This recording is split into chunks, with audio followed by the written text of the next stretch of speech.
It's the Fantastic Four First Steps review time.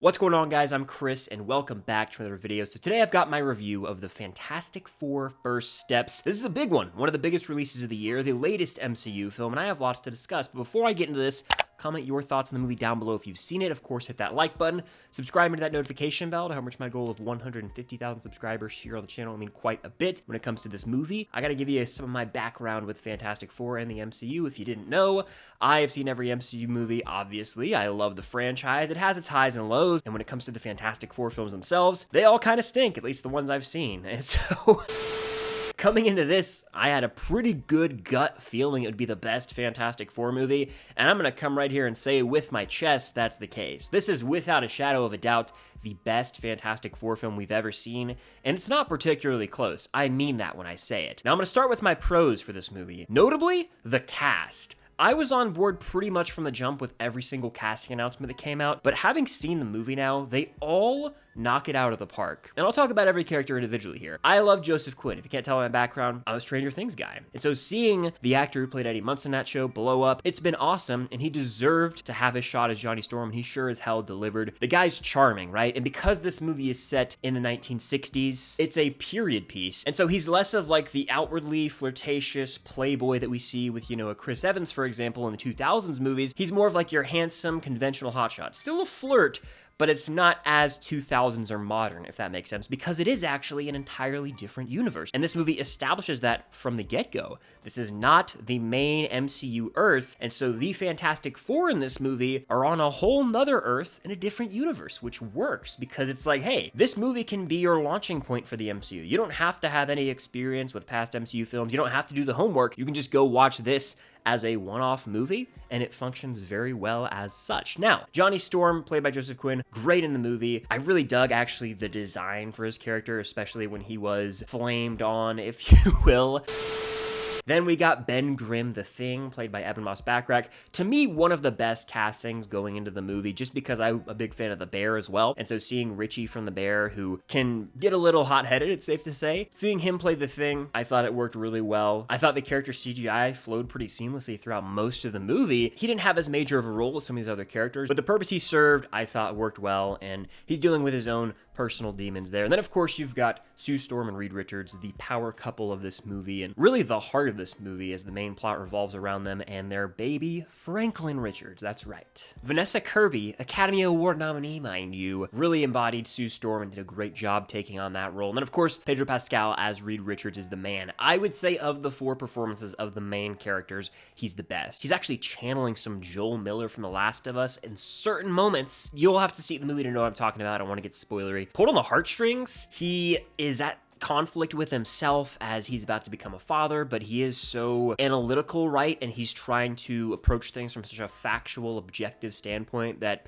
it's hard for him to be fully present as a husband and a parent at times. And so the journey his character goes on is emotional for sure. All the while, right, we've got this team of heroes. They've got to take on Galactus, who is out for destruction, we'll say. But the family story was at the core of this movie, and I bought into the fact they were family more than I have in any other Fantastic Four film. The characters' chemistry is unmatched here. You just buy in really early on, and the movie's so clever with the way it goes about introducing the Fantastic Four to the MCU. In about 10 minutes, they let you know, hey, these are the heroes of this world, and they do it in such a cool style with like this news featurette, and they incorporate like TV stations, the radio, all these cool vintage elements are at play here. In fact, the movie is a period piece.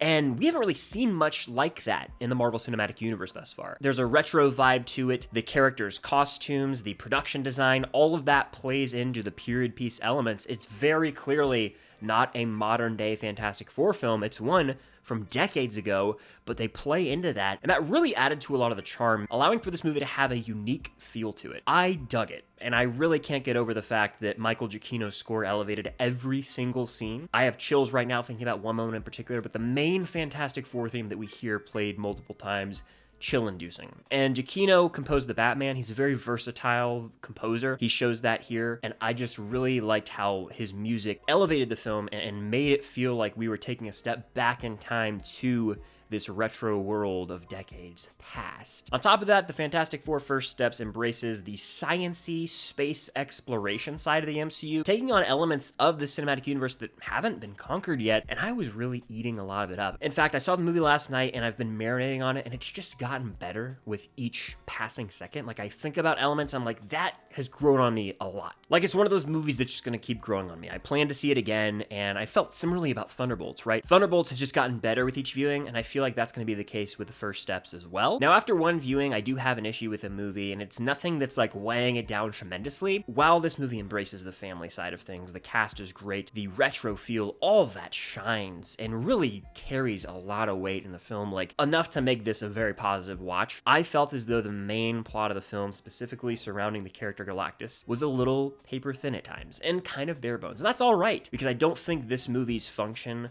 is to give us the best villain in the Marvel Cinematic Universe or have some Infinity War level moment, right? But Galactus is this big baddie, and I'll let you know, I'm not well versed in comics, so I'm just approaching this as a movie fan, and I don't know if we got the most out of him, specifically with depth to the character. The Galactus storyline can come off as a little one note. And that's not the end of the world, because I do believe what they do with Shalla-Bal's character makes up for a lot. But as an observer, it's just like, oh, we've seen other superhero films, other big action blockbuster films take on this kind of plot before, where someone wants to destroy the world or fully consume it. It doesn't move me as much as I wish that it did. It's not the most compelling threat in a movie. That's not to say it doesn't have its moments to shine. I just think my big con, after one viewing, mind you, I wish we got more out of the villain side of things. Because this is a different universe, a different world, and we just got introduced to these Fantastic Four characters, it isn't as easy to feel like, oh my gosh, these stakes are crazy. Like, on paper, they are. The whole entire Earth that they're on is at stake here. Multiple other planets have already been consumed. Like,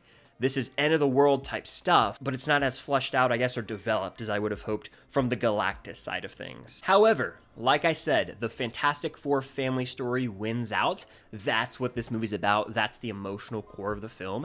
And if we're talking like superhero team-up films or found family movies like, say, a Thunderbolts, like a Guardians, or just your conventional family, like the Fantastic Four, those movies have never really relied on a strong villain. The main antagonist is technically Ronan in Guardians or Galactus in Fantastic Four, but the internal conflict is really what makes these characters have meaningful journeys, and that's how I feel here. Yeah, we had Galactus as the main threat, but it was more about this family and their internal battle. And I will say, there are some awesome practical sets here, and even moments where characters are very clearly on a practical set where it would have been CGI heavy in other Marvel movies, notably a moment on the ship where characters are like in a zero gravity scene. I'm like, this looks legit, and it would definitely be noticeably fake in other movies from like 3 years ago in the MCU. At the same time, there is a CG element to the film that I think will rub a lot of people the wrong way. I'm iffy on it because there's a practical side of it for a lot of shots, but there's one character in particular associated with this element where the CGI is more prominent, and I'm being vague intentionally, but you probably know what I'm talking about if you've seen the movie. A character's CGI shined a lot more when they were with another character, and I'm not saying names here because I don't want to give away things, but if you know, you know.